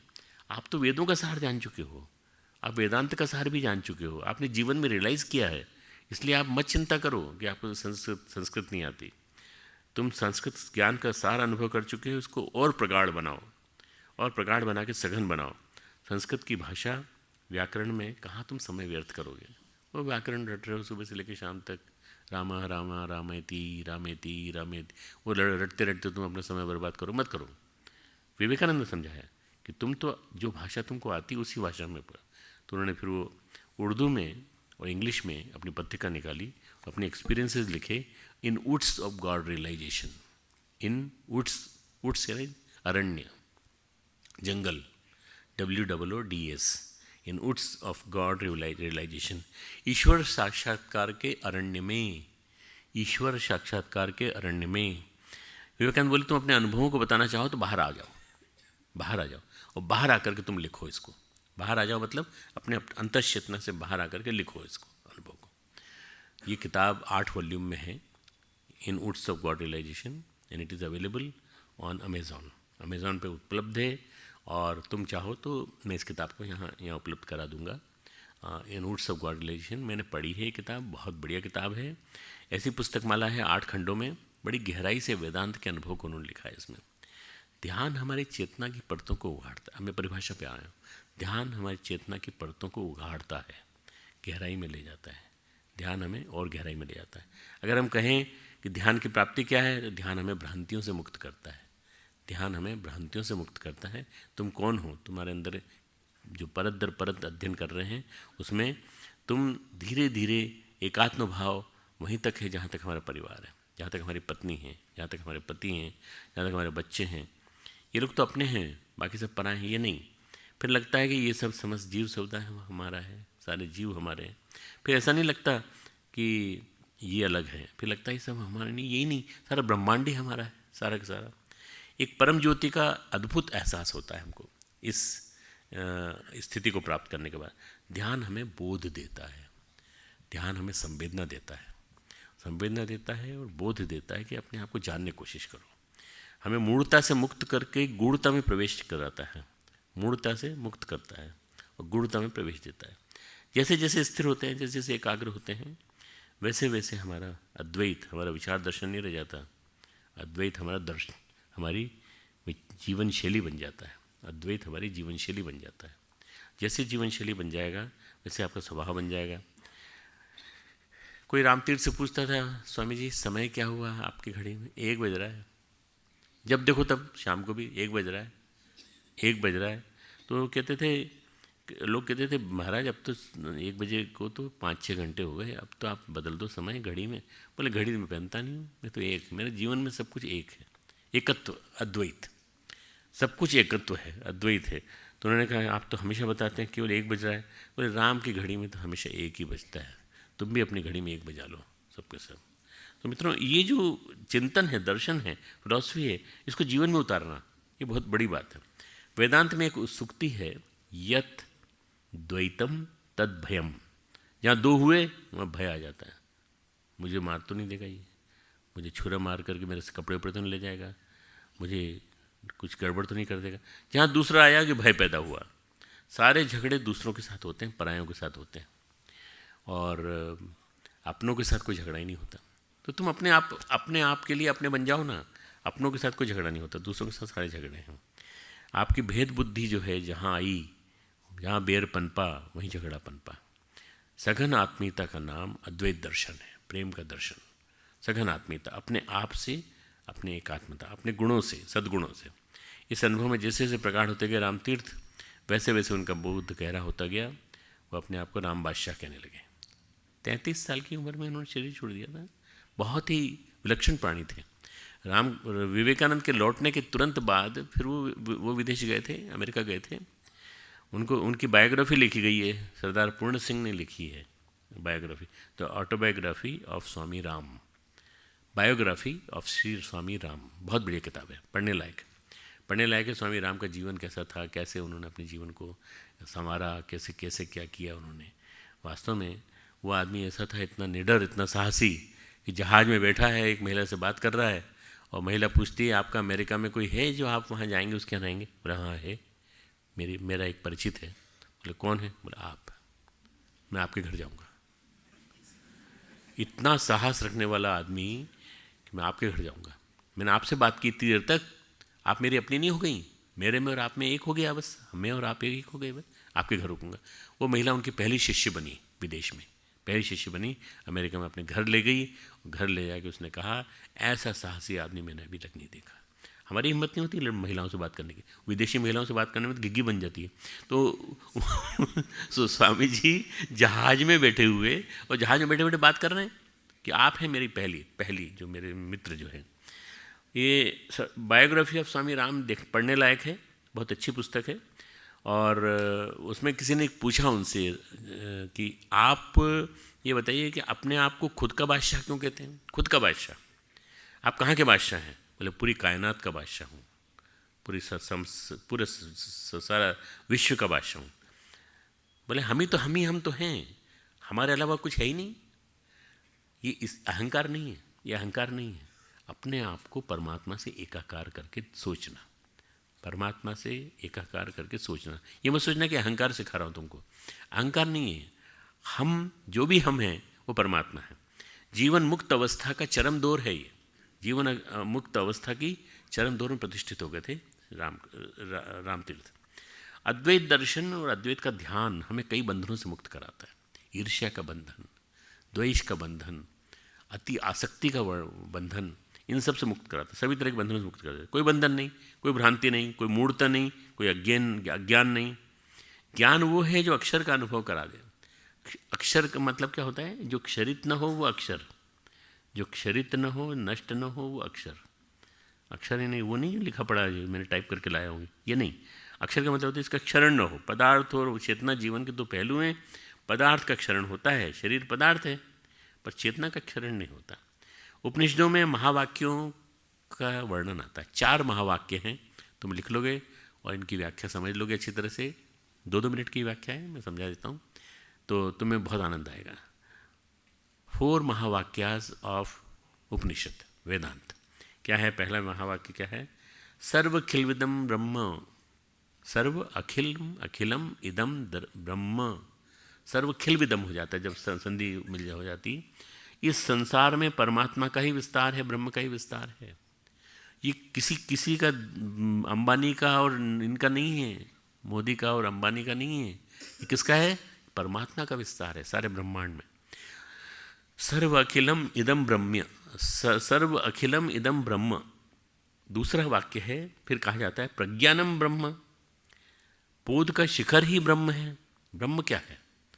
बोध का, ज्ञान का शिखर, जो शिखर अवस्था में पहुँचाते। जब आप बोध के प्रकाश शिखर पर पहुँचेंगे तो ब्रह्म हो जाएगा, तो आपके भेद मिट जाएंगे, फिर भेद नहीं रहेंगे। और तीसरा महावाक्य है तत्त्वमसि, तुम ही हो। कौन? वही ब्रह्म, वही अद्वैत, तुम ही हो। अपने आप से कहो ना, तुम हो तत्त्वमसि। ये ऋषियों की कई कहानियाँ मिलती हैं, उसमें तत्त्वमसि का वर्णन आता है डिटेल में। तुम हो, हे श्वेत केतु, तुम ही हो वो परम सत्ता तुम्हारे अंदर है, बैठी हुई है। इधर उधर मत देखो। लास्ट है चौथा, अयम आत्मा ब्रह्म। ये जो मेरी अपना परिचय है वो क्या है? परमात्मा, ब्रह्म। मेरे अंदर मात्र ब्रह्म ही ब्रह्म समाया पड़ा है। जिस दिन ये अनुभूति हो जाएगी उस दिन आपको सब कुछ अच्छा लगने लगेगा, दुनिया अच्छी लगने लगेगी, संसार अच्छा लगने लगेगा। अभी क्या, तुम्हारा मूड कभी कभी ऑफ हो जाता है, कभी अपसेट हो जाता है, कभी घर की याद आती है, कभी दोस्तों से लड़ाई हो जाती है, कभी सहेली से लड़ाई हो जाती है, कभी कॉपी के लिए लड़ाई हो जाती है, कभी नोट्स के लिए लड़ाई होती है, कभी क्लास के लिए हो जाती है कि हमको बता के क्यों नहीं गई थी, हमें बता क्यों नहीं गया था। ये जो लड़ाइयाँ हैं सब समाप्त हो जाएंगी। क्यों? वो भी ब्रह्म है, हम भी ब्रह्म है। वो ब्रह्म से नहीं लड़ता आपस में कभी भी। ठीक है, ये अगर मान लोगे तो बहुत बढ़िया हो जाएगा। इन 4 महावाक्यों में समूचे वेदांत का ज्ञान निरूपित है। यहाँ वेद का शिखर है, वेदों का शिखर भाग है, इसलिए इसको वेदांत कहते हैं। वेदांत दर्शन, जिसको उत्तर मीमांसा करते हैं, और उपनिषद और गीता, ये तीनों को मिला के एक चीज़ बनती है जिसका नाम है प्रस्थान त्रयी। भगवद गीता, उपनिषद और वेदांत दर्शन, इन तीनों को मिलाने के बाद, और जितने विद्वान होते हैं वो इन तीनों को पढ़ने की कोशिश करते हैं, तीनों समझने की कोशिश करते हैं। पर ये समझ लें अगर जीवन में, प्रवचन करने के लिए नहीं, बल्कि अपने जीवन में उतारने के लिए। अद्वैत तत्व का निरूपण, अद्वैत तत्व की व्याख्या जो सबसे पहले हुई है वो उन्होंने की है गौड़पाद ने। गौड़पाद है ना, शंकराचार्य के गुरु के भी गुरु थे। शंकराचार्य के गुरु थे भगवत्पाद, भगवत्पाद आचार्य शंकर थे, उनके गुरु थे गोविंदपाद, गोविंदपाद के गुरु थे गौड़पाद। गौड़पाद ने जो ग्रंथ लिखा है जिसकी व्याख्या है उसका नाम है मांडुक्य कारिका। ये जो मांडुक्य कारिका है उसमें उन्होंने बताया कि अनुभूति, अद्वैत अनुभूति कैसे होती है, क्या होती है। आचार्य शंकर अद्वैत अनुभूति को बताने वाले, समझाने वालों में सबसे आधारभूत महामानव कहे जाते हैं आचार्य शंकर। उन्होंने कहा है कि बात बुद्धि की नहीं है, बात बोध की है। बुद्धि से परे बोध की ओर जाना। बोध यानी आत्मबोध, ज्ञान की पराकाष्ठा पर पहुँचो। जब समझ में आ जाए तो वास्तविक शास्त्र ध्यान है। पढ़ने से, सुनने से चिंतन अच्छा होता है, विचार मजबूत होते हैं, बुद्धि प्रखर होती है। पर आदमी आज क्या है कि मतलब जितने भी विद्वान लोग दिखाई पड़ते हैं वो सब के सब शब्दों के जाल में उलझे दिखाई पड़ते हैं, शब्दों के जाल में। तो उसको आचार्य शंकर ने कहा है शब्द जालम महारण्यम। शब्द जाल महारण्यम, बड़ा जंगल घनघोर वन है। चित्त विभ्रम कारणम। शब्द जालम महारण्यम, चित्त विभ्रम कारणम। ये शब्दों का जो जाल है वो घनघोर वन की तरह से है। वन में अक्सर हम भटक जाते हैं। केवल पढ़ने से, केवल जानने से काम नहीं चलेगा, सुनने से काम नहीं चलेगा, बल्कि बोध प्राप्त करो। तुम्हारी पढ़ाई के लिए भी कह रहा हूँ और इस क्लास के लिए भी कह रहा हूँ, गीता के लिए भी कह रहा हूँ और हर चीज़ के लिए कह रहा हूँ, बोध प्राप्त करो। बोध यानी try to go into the deepest possible perspective of your knowledge. उसको, नॉलेज को आत्मसात करो अंदर तक। जब ये हो जाएगा तो आनंद आ जाएगा। एक कथानक छोटा सा ध्यान चालू करने के पहले। सदाशिव ब्रह्मेंद्र का मैंने उदाहरण दिया था, जिनका हाथ कट गया था नवाब की महिलाओं के सामने। याद है तुमको कहानी लास्ट टाइम की? सदाशिव ब्रह्मेंद्र जो है बहुत ही प्रखर प्रतिभाशाली व्यक्ति थे अपने विद्यार्थी जीवन में। उनके गुरु जो थे वो बहुत डीपेस्ट पॉसिबल एस्पेक्ट ऑफ समाधि में चले जाते थे कई बार। और सदाशिव ब्रह्मेंद्र बहुत विद्वान थे, अपने गुरु के साक्षात वो थे, एक प्रकार से अंश थे। तो उन्होंने अपने गुरु से जो शिक्षा प्राप्त की उसकी वजह से उनके पास बहुत गंभीर ज्ञान था। गंभीर चर्चा करके नवनीत निकालते थे, मक्खन निकालते थे। जैसे आज के ज़मानों में इन शास्त्रों का क्या मकसद है, क्या अर्थ होता है, तो उस ज़माने में क्या होता था, शास्त्रार्थ होता था। शास्त्रार्थ कैसा होता था कि विचारशील व्यक्ति, विद्वान व्यक्ति शास्त्रों के औचित्य की, उसके संदर्भ की खोज करें और उसमें जो विजयी होगा उसकी वहाँ पे जय जयकार होती थी शास्त्रार्थ की। बाद में प्रथा विकृत हो गई। फिर क्या हुआ, अहंकार की प्रतिष्ठा के साधन बन गए शास्त्रार्थ। एक दूसरे को तर्क में, बहस में, विवाद में कौन हरा सकता है, इस पर बात चलती थी। एक इधर से बोलता था, एक इधर से बोलता था। एक तर्क ये बोलता था, एक तर्क ये देता था। इसमें तर्क पंचानन, तर्क चूड़ामणि, न जाने कितनी प्रकार की डिग्री दी जाती थी। सारा आर्य समाज इसी तर्क की वजह से नष्ट हुआ है, पूरा समाप्त हुआ है। आज आर्य समाज का अस्तित्व कहीं दिखाई नहीं पड़ता। उसका कारण ये बहुत सिमट के रह गया, इतना सा 1%, 2%। किसी ज़माने आर्य समाज बहुत विलक्षण परिवार था, बहुत बड़ा संगठन था। दयानंद स्वामी जी ने कभी नहीं कहा था कि तुम शास्त्रार्थ करो। इन्होंने जो इनके शिष्यों ने शास्त्रार्थ की होड़ मची उसमें समाप्त हो गए। जो सदाशिव ब्रह्मेंद्र जो थे, इनके गुरु महान ज्ञानी थे और उसमें वो थे समाधि में तपस्वी थे, साधना करते थे, एकांत में थे। उनसे मिलने एक आदमी आया, एक महारथी पंडित आया, शास्त्रार्थ महारथी पंडित। मैं फिर एक डिग्री दे रहा हूँ, शास्त्रार्थ महारथी। उनके गुरु को शास्त्रार्थ की चुनौती दी कि आपके गुरु नहीं हैं तो आप शास्त्रार्थ कर लो। अगर आपके गुरु हों तो गुरु को अंदर मैसेज पहले कहलवा दो कि मैं आया हूँ। गुरु थे नहीं, वो तो साधना में थे। अब ये हुआ कि आश्रम में बाकी लोग पंडित जी से बोले कि आप अपने गुरु की पराजय स्वीकार, पंडित जी उनसे बोले कि आप अपने गुरु की पराजय स्वीकार कर लो, लिख के दे दो मुझे, हमारे गुरु की तरफ से हम पराजय स्वीकार करते हैं, लिख के दे दो। मैं सब जगह बताता फिरूंगा कि देखो मैं वहाँ भी हरा के आ गया शास्त्र ब्रह्मेंद्र स्वामी जी के गुरु जी को। तो उन्होंने कहा कि इनसे शास्त्रार्थ करने की किसी की पात्रता नहीं है। सभी लोग आश्रम के गुरुजी को अपना आराध्य मानते थे, परंतु वो थे नहीं, वो साधना में थे, डीप समाधि में थे। तो उन्होंने, शिष्यों ने कहा सदाशिव ब्रह्मेंद्र के पास आके कि उनके बाद तो आपका ही नंबर है, आपकी बात है। हमारे गुरुजी के आप बड़े प्रिय शिष्य हैं, आपको तैयार किया गया है, आपको शास्त्रार्थ के लिए प्रवीण किया गया है, आप शास्त्रार्थ करिए। बहुत देर तक जब उनको मनाया गया तो मान गए, ठीक है हम कर लेते हैं। पंडित महोदय को उन्होंने अपनी प्रखर प्रज्ञा से प्रतिभा के सामने पराजित कर दिया, पूरी तरह से पराजित कर दिया। कुछ ही देर में महाशय के तर्क टूटने लगे, थोड़ी देर में तर्क टूटते गए टूटते गए टूटते गए टूटते गए, बुद्धि की क्षमता कुंद हो गई, कन्फ्यूज़ हो गए मैं कहाँ था, किधर था, कौन सा था। वो तो स्वामी जी जो तर्क करने आए थे वो तो गड़बड़ा गए पूरी तरह से। और उसके बाद उन्होंने कहा कि मैं क्षमा मांगता हूँ, मैंने आपसे तर्क किया, मैं आपके गुरु को और आपको महानतम मानते हुए प्रणाम करके जाता हूँ। वो चले गए। बुद्धि के दम में फूले पड़ते थे, आज हमको मालूम हुआ शास्त्र का अर्थ क्या होता है। शास्त्र का अर्थ आज हमको समझ में आ गया है। बोले हम लिख कर देते हैं, आप अपने गुरु को अर्पित कर दीजिएगा। बोले आप लिख कर नहीं भी दें तो हमें कोई फ़र्क नहीं पड़ता, हमारे यहाँ इसकी मान्यता नहीं है। परंतु बोले नहीं फिर भी हम लिख के दे दें, तो लिख के दे गए। आश्रम में मठ में पॉजिटिव वातावरण फैल गया। अरे हमारे गुरुदेव के शिष्य ने एक शास्त्रार्थ महारथी को हरा दिया बुरी तरह से। सब लोग प्रसन्न हो गए, सदाशिव ब्रह्मन की जय जयकार, सदाशिव ब्रह्मन की जय जयकार जगह जगह होने लगी।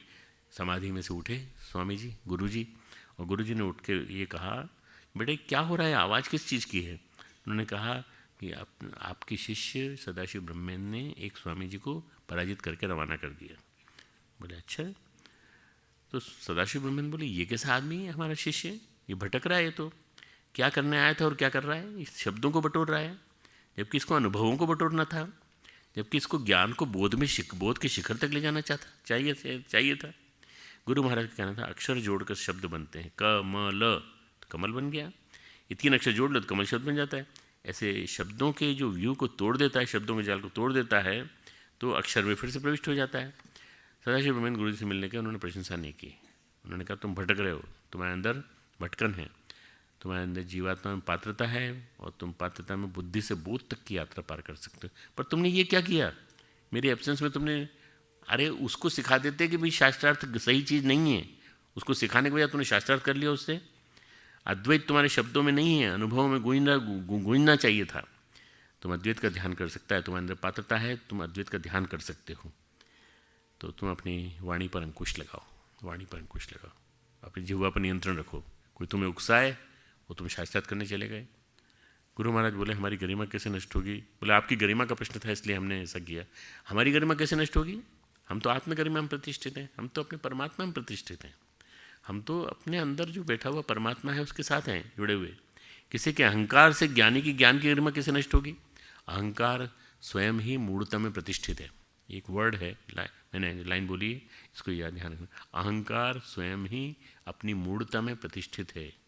अहंकारी जो होता है ना, उसकी मूर्खता बोलती है, मूर्खता, और मूर्खता में प्रतिष्ठित होने के कारण वो निकलता है, सामने आता है।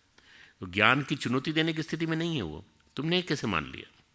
उस दिन गुरु की वाणी सदाशिव ब्रह्मेंद्र को इतनी मीठी लगी, उन्होंने उस दिन से वाणी का त्याग कर दिया, मौन कर दिया, मौन में चले गए पूरी तरह से मौन में। और उन्होंने उसके बाद फिर कोई तर्क नहीं किया, कोई किसी तरह का उन्होंने अपना प्रवचन दिया ना कुछ किया। उन्होंने अपने जीवन में साधना को अचीव किया, पूरा अद्वैत को समझ लिया। अद्वैत उनके जीवन में एक स्थान बना के रह गया। सदाशिव में एक ही बात सुनाना चाहता हूँ थोड़ा सा, इसलिए नहीं कि मेरे साथ घटी थी। जब ये हमारे बीच में हमारे वीसी साहब बैठे हैं, शरद भाई साहब, आपको याद होगा कि श्रीकांत जिचकर के साथ अपन ने तर्क किया था। श्रीकांत जिचकर एक बहुत अच्छे विद्वान व्यक्ति थे, अब नहीं हैं, उनकी बहुत कम उम्र में डेथ हो गई। 1992 के मार्च की बात होगी, मैं गया था नागपुर के कार्यक्रम में और मैं वहाँ उनसे मिला। वो मैं उनसे मिलकर बहुत प्रभावित हुआ उनके सुदर्शन व्यक्तित्व से। उनकी डिग्री थी 10-12 विषयों में उन्होंने एमए कर रखा था, 2-3 विषयों में एमएससी कर रखा था, आईएएस के लिए क्वालिफाई कर लिया था, सब कुछ। विद्वान आदमी था, बहुत विद्वान। वो और उनके शिष्य जो आए थे वो बार बार मुझे चुनौती दें कि गायत्री सब कुछ नहीं है और आपके गुरुदेव जो लिखते हैं वो बात सही नहीं है। अरे मैंने कहा भाई तुम ये बात मेरे गुरु को चुनौती देगा तो मैं बैठा हूँ यहाँ। मैं बैठ गया तर्क करने के लिए। 9-9:30 बजे करीब हम लोग बैठे होंगे, तो हम लोग करीब 1:30-2 बजे तक तर्क करते रहे। और उन सब ने, जितने शिष्य सहित, उन सब ने सिर झुका करके स्वीकार किया कि हमारे सारे तर्क गलत थे, हम आपसे माफ़ी मांगते हैं, क्षमा मांगते हैं। मैं ये इसलिए नहीं कि मैं अपनी बात सुनाने के लिए कर रहा हूँ, सदाशिव ब्रह्मेंद्र की बात मेरे ऊपर फिट हो जाएगी। मैंने कुछ नहीं किया, मैंने केवल अपने गुरु को स्थापित किया, अपने गुरुदेव की वाणी को स्थापित किया मैंने। और ये कहा कि उन्होंने अगर गायत्री को उन्होंने सब जगह बिठाया है तो इसलिए बिठाया है, गायत्री इसलिए इस गायत्री व इदम सर्वम।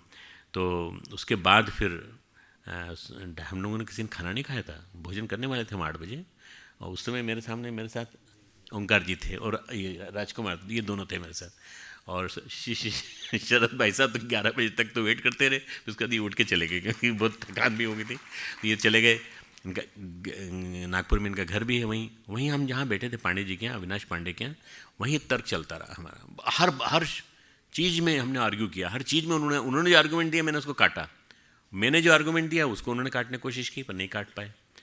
मित्रों, उसके बाद जो है ये स्थिति हुई कि उनका पूरा ग्रुप वो अगले दिन दीक्षा लेने के लिए अश्वमेध में आया। जब दीक्षा अश्वमेध हुई तो दीक्षा लेने आया। इसलिए नहीं कह रहा हूँ मैं, इसलिए कह रहा हूँ कि आपको पता चले कि अपने आप पर नहीं बल्कि अपने गुरु पे यदि विश्वास है तो आपको अहंकार न करके आपको पूरी तरह से अपनी बात को कहना चाहिए, समझदारी के साथ कहना चाहिए। मित्रों, ये जो प्रकाश आता है अपने जीवन में, इसके आने के बाद जो ध्यान को जान गया, ध्यान के अनुभव को पा गया, जो जीवन में सब कुछ पा लेता है वो। भगवान कहते हैं जिसे जानकर सब कुछ जान लिया जाता है वो फिर अगर प्राप्त हो जाए, यम लब्ध्वा चापरम लाभम मनते न अधिकम तथा, ये गीता का 6 अध्याय का 22वां श्लोक है।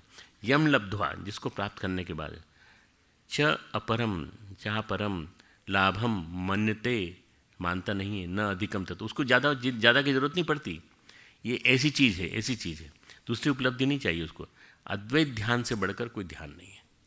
बेटा तुम लोग बातें क्यों कर रहे हो आपस में? आपस में बात करने का मैं कारण पूछ सकता हूँ? जब मैं यहाँ बोल रहा हूँ तो तुम वहाँ बोल रहे हो, तुम यहाँ आ जाओ, माइक पे आ जाओ, तुम्हारा प्रवचन हो जाए एक आध। आपस में बात क्यों कर रहे हो? तुमको समझ में नहीं आ रहा है कि मैं जो बात कह रहा हूँ कितनी गंभीर है? अद्वैत अनुभव से बढ़कर कोई अनुभव नहीं है। जिसे ये स्वाद मिला, जिसने अनुभव किया वो परम धन्य है, लेकिन बुद्धि का नहीं, बोध का विषय है। ये पदार्थ जगत का अनुभव नहीं है, चेतना जगत का अनुभव है। ऐसा परम अनुभव, ऐसा दिव्य अनुभव बस क्रमिक रूप से मन को सहेजना है, शांत करना है, स्थिर करना है, एकाग्र करना है, फिर उस मन के प्रकाश को, उस एकाग्रता की धार को तीखा करना है। प्रकाश जितना गहरा होगा, बोध जितना गहरा होगा उतना ही गहरा होगा, स्थिरता जितनी गहरी होगी बोध उतना ही गहरा होगा। हम द्वैत में जीते हैं, हम लोग ड्यूअलिटी में जीते हैं। मैं और वो, मैं और मेरा घर, मैं और मेरी पत्नी, मैं और मेरे माता पिता, मैं और मेरा मित्र, ये द्वैत है, ड्यूअलिटी। मैं और वो, हम दोनों एक। अगर एक लाइन और बोल दो उसके बाद, हम दोनों एक। मैं और मेरा घर, हम दोनों एक, सब एक चीज़ है। कितनी सारी बातें, ज़रा देर में परेशान हो जाते हैं। इस बारे में कोई कह रहा था, कई बार लोग आके कान में आके कुछ कहते हैं कि आपके बारे में ऐसा कह रहा था। अगर आप सुनना बंद कर दो तो कितना बढ़िया होगा। सुनते रहोगे तब तक परेशान होते रहोगे, इसलिए मत सुनो। जब निंदक और प्रशंसक, जब निंदित और प्रशंसित एकात्म और एक ही हैं सब, तब कौन प्रशंसित कौन निंदित नहीं। भगवान, ये स्वामी विवेकानंद ने लिखा है। जब निंदक और प्रशंसक, जब निंदित और प्रशंसित एकात्म, ये सब एक ही हैं और एक ही हैं सब, तब कौन प्रशंसित कौन निंदित। ये सॉन्ग ऑफ सन्यासी में स्वामी विवेकानंद ने लिखा है। जब ये प्रशंसा किसकी हुई, किसका अपमान हुआ, ये हम भूल जाएंगे तो आपको लगेगा कि आप ही हैं हर जगह। अगर मूर्खता में पढ़े हैं, मूढ़ता में पढ़े हैं तो हम अपमानित हैं। मूढ़ को ज्ञानी कहो तो ज्ञानी नहीं हो जाता, ज्ञानी को मूढ़ कहो तो मूढ़ नहीं हो जाता। इसलिए निंदा के चक्कर में मत पड़ो। अद्वैत का ध्यान हमें सभी प्रकार के बंधनों से मुक्त करता है। अद्वैत में जो प्रतिष्ठित हुआ, जैसे कामायनी में लिखा है जयशंकर प्रसाद ने, कि ऊपर हिम था नीचे जल था, ऊपर हिम था नीचे जल था, एक तरल था एक सघन। एक तरल था, एक द्रव्य था। जब बर्फ पहाड़ों में दिखती है और सिंधु नदी बहती है, नदी के ऊपर बर्फ होती है, आप टहलो उस पर बहुत मोटी धारा है, तो एक तत्व की ही थी प्रधानता। कहो किसे जड़ या चेतन, कहो किसे जड़ या चेतन। जब अद्वैत में आप मुड़ते हो तो जैसे उसकी गहराई में आप प्रवेश करते हो तो आपको कोई प्रवोक नहीं कर सकता, आपको कोई प्रवोक नहीं कर सकता। आप मत प्रवोक हो किसी के कहने से कि तुम्हारे बारे में ऐसा कहा जाता है, तुम्हारे बारे में ऐसा कहा जाता है, तुम्हारे बारे में आप मत करो। अगर आपने नहीं किया तो क्यों आप प्रवोक होते हो। गाली दे करके, प्रशंसा करके सामान्य व्यक्ति को उत्तेजित किया जा सकता है, वहाँ ज्ञानी को नहीं। बोध में पहुँचने वाले ज्ञानी को नहीं, ज्ञान में के शिखर पर पहुँचने वाले ज्ञानी को नहीं। मैं आप सबसे ये अपेक्षा रखता हूँ कि आप ज्ञानी बनो। ठीक है, लाइट्स ऑफ करो, अपन लोग ध्यान करेंगे थोड़ी देर का। सावधान, शांत चित्त,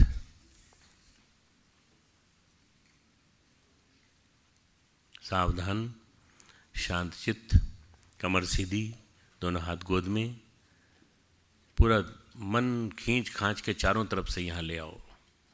इस मृत्युंजय ऑडिटोरियम में आपका मन सिर्फ एक बात सोचे, जो हमको निर्देश दिए जा रहे हैं उसके माध्यम से हम क्या कर सकते हैं, हम अपने मन को शांत कर सकते हैं। अद्वैत के बारे में जो कहा जा रहा है, मैं जो सुना रहा हूँ 3 देर से, ये बहुत पुराने मंत्रों में से एक है। ये बहुत बहुत पुराना, आदिकाल से इसको गुरु शिष्य को समझाते रहे। गुरु शिष्य का एक परम मिलन और एक परम पूज्य गुरुदेव का स्थान, शांति कुंज, अखंड दीपक, अखंड ज्योति का ज्ञान, अखंड निरंतर चलने वाला ध्यान का प्रकरण, 24 घंटे जहाँ पर निरंतर जप चलता है, ऐसा स्थान एक ऊर्जा से अनुप्राणित, विलक्षण ऊर्जा से अनुप्राणित।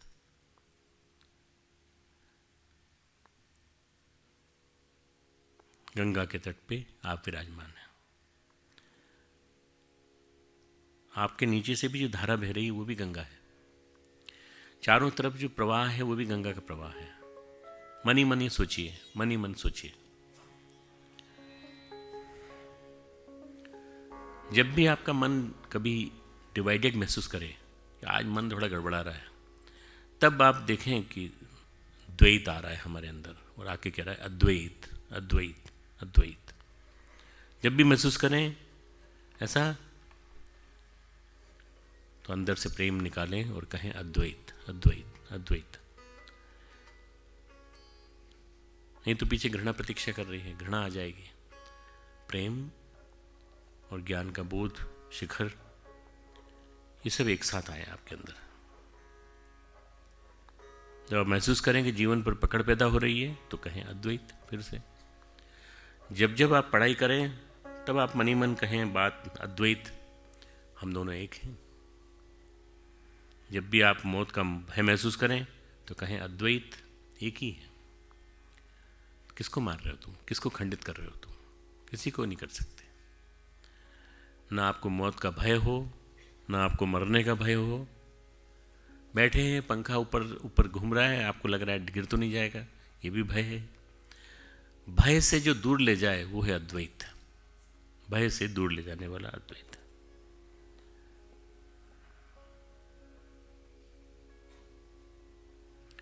अद्वैत आ जाएगा तो आपको अपने भीतर एक शांति का अनुभव होगा, एक विलक्षण शांति। शांति ही शांति, पूरी तरह से मन पूरी तरह शांत।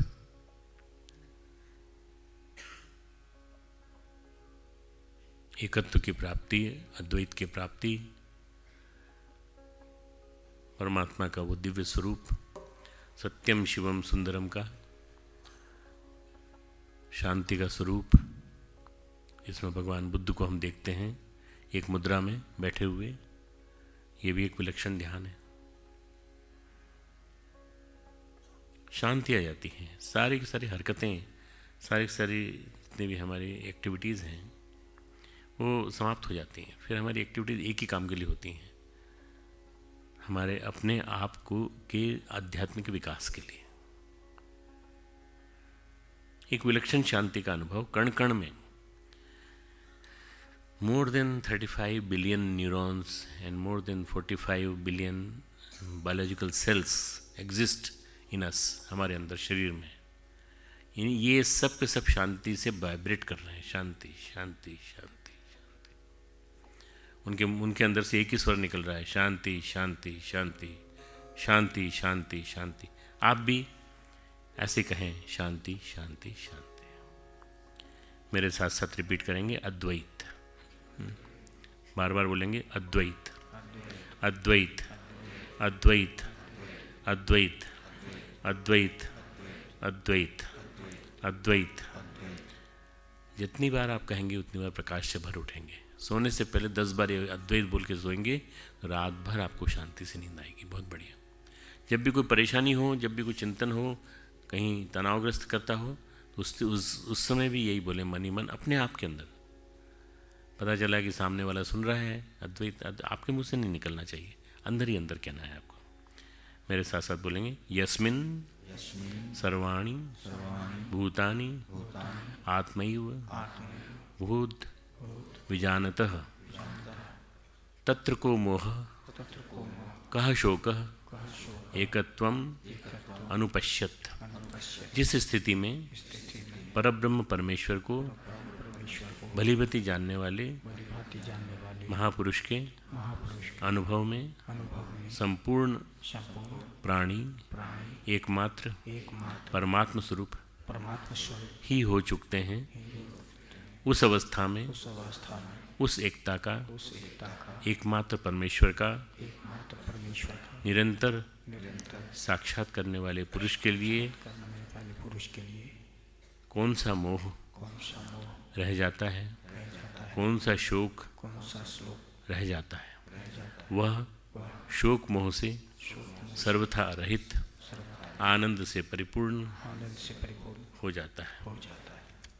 हमारे साथ साथ बोलेंगे ओम